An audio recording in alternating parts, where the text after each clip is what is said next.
There are patterns in our lives that we rarely question. We just assume this is who we are. Yeah, that we're overly alert, like that we struggle with trust, that we expect people to leave. But sometimes those patterns didn't start with us. They started much earlier.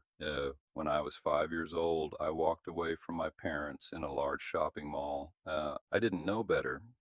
I was curious, distracted. My father decided this was a lesson I needed to learn. He took my mother and my brother, stopped by mall security, told them I was lost somewhere. You'd say, so, and then they left. 2 hours later, someone found me crying in the back of a store that I was hiding, terrified. When I was taken to security by this good person, I learned my parents had gone home without me. That wasn't the last time I felt abandoned. My father left our family multiple times, when I was 5, when I was 8, and eventually for good.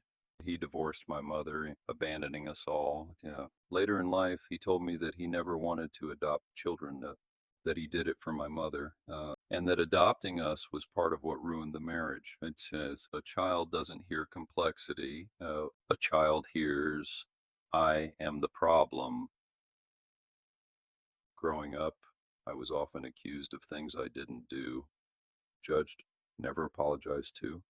I learned that I have ADHD. So I was extremely curious about the world around me, energetic, and apparent to me, different. Instead of guidance, that difference created distance.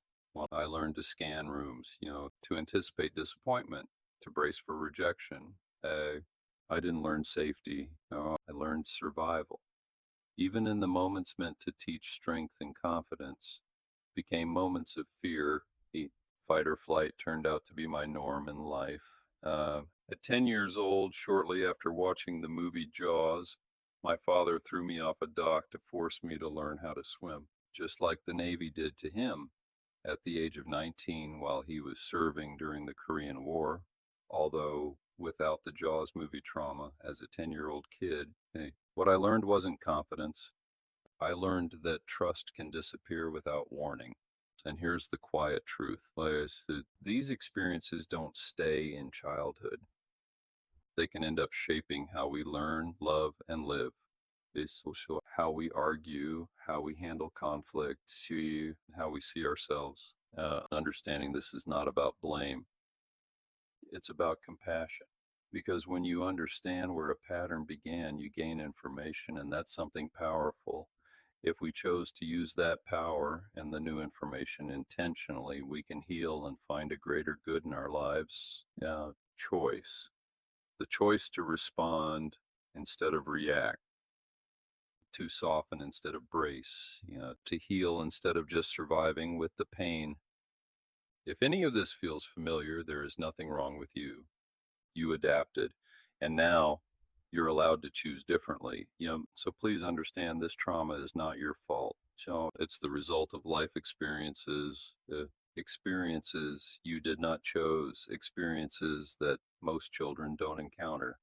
If you are working to heal from childhood trauma, you have my admiration and absolute respect. We all carry pain, and many of us allow it to burn at our heart and soul. You are facing this pain and trauma with intentional good, and you are not alone on this journey. I am with you on this path.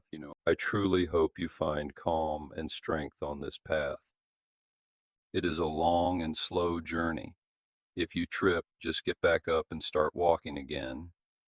My best to you all, and I look forward to talking with you again soon. By the way, if you found any of our videos to be helpful, please consider tapping the like button. As well, subscribing will be greatly appreciated. Take care now.